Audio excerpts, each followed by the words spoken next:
Alright guys, welcome back to VALORANT News. Massive roster updates coming out, especially from Leviatan yesterday, confirming their brand new roster for the new season, but also what are evil geniuses cooking. Both Jorgamo and Demon1 hinting that something has happened internally there at evil geniuses over the last couple of days. Have they made a decision as to what their roster is going to be? Have they agreed to some sort of buyout, especially after the narrate move to NRG seems to have fallen through? They might be trying to get Demon1 at absolutely any cost. Very much intrigued to your thoughts in the comments. Hit the like button if you enjoy. Subscribe if you're new as always, I would greatly appreciate it. Plenty to get into. First of all, I thought this was really interesting as well. If you guys know anything about the Chinese gaming scene, you will full well know that the internet cafe scene is kind of reigning king over there. And VALORANT, after being released recently, is making progress up the rankings. It's actually the 5th most played game in the Chinese internet cafe scene over the last, well, couple of months, I guess. They're currently 5th. Now, you've got to say, League of Legends, man, is massive out there. Like, the fact that VALORANT is probably, what, a ninth of what League of Legends does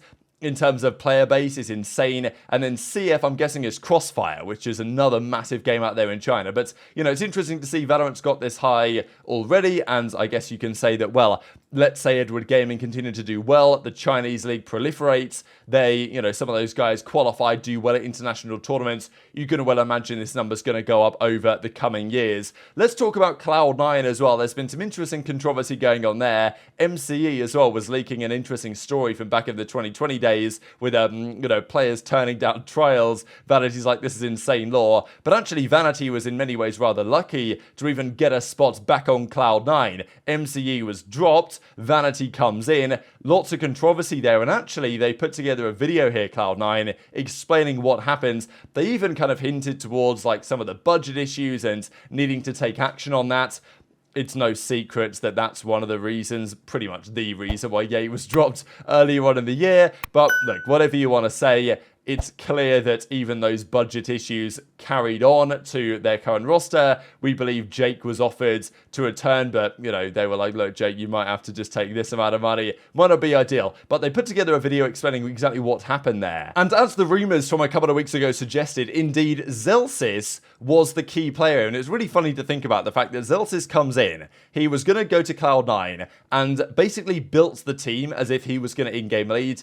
And then he just dips out of there to Sentinels, and MCE gets fired along the way. So if I'm MCE, I'm kind of fuming about this, because MCE was building his own team. He had his own ideas, players he was reaching out to. s0m was given permission by Cloud9 Jack Etienne, the top guy over there, to make the team and give him the reins as the IGL. So s0m chose Whippy, Zeppa, Oxy, Jake, and Imi as the coach for the team, and that was good. So he basically picked the roster. It was like, yep, keep Jake, Zeppa, he can stay around. I think there was other elements in play because Leaf decided to leave on his own terms. And I think that they wouldn't obviously go into detail about the salary stuff, but the theory was that because they were offering lower salaries, some players such as Leaf decided, you know what, I think I'm better off going somewhere else, maybe even going to Tier 2 and getting potentially a better salary in Tier 2 than he would from Cloud9 in Tier 1. Jake agreed to stay, probably makes sense as a rookie. Zeppa agreed to stay, possibly on a pay cut. And, well, then Oxy comes in, Whippy comes in as well. And then s0m wanted Imi as the coach, which makes sense given the old, you know, connection of those players. And that meant that MCE was going to be gone. So basically, MCE got kicked because of s0m. And then, as it was basically going to happen that this was going to be the team of 5 with s0m, he then decided, actually, I've got this new Sentinels offer. I can be the 6th man, take a break from playing, and you know, try and make it work as a streamer while potentially still getting back to playing for Sentinels at some point. So, you know, I get the decision from s0m. Probably a win-win for him, but now this means that that team was left without an IGL, and s0m said, hey, Vanity, get him back in, that's going to be, you know, a good team for you guys, and that's what they did. So, kind of crazy story, to be honest, how this all went, and s0m was pulling all the strings, and then got out of there. So, either s0m, I mean, this team is, I think, pretty decent, but it will be interesting if this team doesn't work so well that s0m is like, oh, yeah, I built that team, but now I'm here chilling on Sentinels, collecting the big bucks, being a streamer, and Cloud9 are on their downfall arc. Big confirmation as well coming out of FUT Esports yesterday that Yetiye is indeed joining the roster. We're expecting this confirmation over the last couple of days, and in due course we're expecting the confirmation of s0m Ned rejoining, well, kind of rejoining a Turkish team and joining these guys as well. So yeah, definitely a lot of talent there, and it's not far off being a Turkish super team, with the exception of Alpha, of course, Alpha, yeah, over on Fnatic, as he still is. Now let's talk Leviatan. They've made some very interesting decisions, and honestly, in the entirety of the Americas, this team is really nice on paper, you've got to say. Aspas has joined Leviatan, we know that's been confirmed. Sadak even commented on this and said that I'm proud of him. Of course I'm proud of him making this move. You have to understand that for me it's crazy. We picked him up from ranked, this guy, won champions together, but I'm sure there's part of Sadak thinks, damn, like if Aspas was to stay, we'd be in a better position, because this guy's pretty good at Valorant. But he's going to Leviatan, that was confirmed, and the final piece of the puzzle is going to be Tex. They confirmed this yesterday as well, that yeah, Tex rounding out the team. Massively impressive what Leviatan have done. If you'd have told me coming into this offseason they would have upgraded to this extent, and you know, Aspas coming in as well was very impressive, and to get Tex formerly of, let's not forget, the Guard, he won Ascension with those guys, and I'm not exactly sure why he departed that team. The belief was that they'd kicked him, to be honest. I don't know if they did, or exactly what's going on there, or whether he left on his own terms. I don't think right now there's a clear understanding either way as to whether he left on his own decision or whether they got rid of him. But, you know, either way, this is pretty massive for Tex. I'm looking forward to those battles they're going to have next season in the franchise league. As he says, extremely grateful for this opportunity. Time to have an insane season. Definitely a lot of talent here. And yeah, he was getting a lot of praise in the replies. You know, Ye even said, congrats, bro. And we also got this from Net, and pretty much all the other guys as well on that team were like, oh, you know, congrats, can't wait to play each other. Legendary Sentinel duels incoming. So we'll see how this goes. But this is the team of 5 if it wants to load again. You got to say it's impressive. I mean, the changes they've made, Nozra and Mazzino staying on, of course, they were good last year. King is definitely a superstar player in his own right, eye-gelling the roster. And then Aspas comes in with Tex as well. Okay, they can figure out the roles, I guess, down the line. And also, they've got to figure out the communication. There's questions as to how that's going to go. Are they going to comment English? Are they going to comment Spanish? Like, because Aspas speaks Portuguese, but how good is his Spanish? I don't know. Apparently, Tex speaks like a load of languages, so he might be okay here.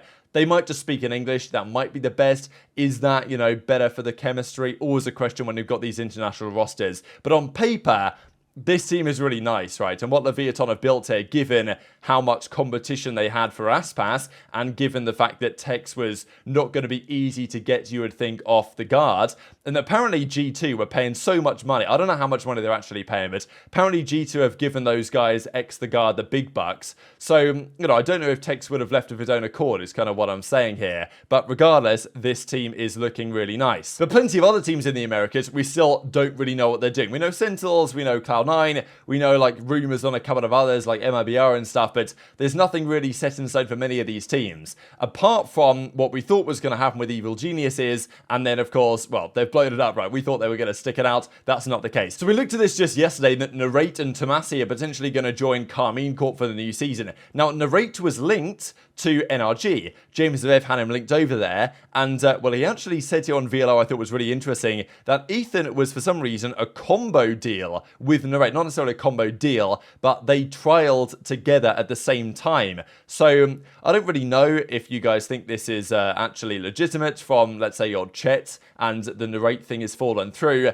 and you were trialing Ethan as well. Do you say, oh, you know, unlucky Ethan, it's not worked out with Narrate, we're not going to bring you in anyway? Or, I don't know, he says, I can't say much on it, but it has to do with how NRG trialed their players. So very interesting stuff. But yeah, now raises the question, what's the team going to be? Crashy's Victor Marth. We know that. We can be pretty sure about that. Ethan might still go. And, you know, Ethan was definitely hinting on Twitter the other day, like the unexpected, whatever he was tweeting out, right? Saying that something's happening there, and it might well be NRG. We know, I mean, there was a big rumor a week or so ago that NRG had come out with a $100,000 offer to try and get Demon1 and Ethan, and NRG had been unsuccessful in trying to make that happen. EG had said no, but now we're hearing, oh, well, yeah, maybe Boostio to 100 Thieves is going to happen, maybe Jorgamo to, you know, G2 is going to happen as well. So it seems like they might be willing to agree buyouts. And now we've got people, well, what about Leaf? What about Demon1? I think it's so unlikely that NRG get both Demon1 and Ethan. That feels like that'd be a real steal if they could make that happen. Leaf is probably one they want to look at as well. But then we get tweets like this from Demon1 who says, evil geniuses, full stop.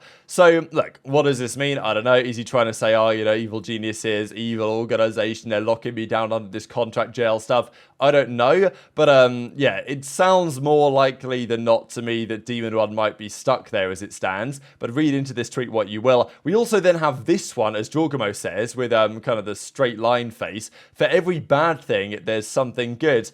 Look, I don't know. Read into it what you want. But clearly something's happened here, right? We got the tweet from Ethan the other day saying, I'd expect the unexpected, etc., etc. Now we get one from Demon1 who says, oh, evil geniuses. Jorgamo says this. So, yeah, it sounds like a decision has been made and something has happened there internally when Jorgamo either, maybe an agreement has been reached in terms of a buyout. Maybe that's now happened and maybe Jorgamo's, you know, off to G2. Maybe Demon1 sitting there thinking, damn, they won't agree to a buyout for me. Like, come on, like NRG want me or whatever. So, yeah, tricky one for both EG and for NRG to figure out exactly what they're doing at the moment.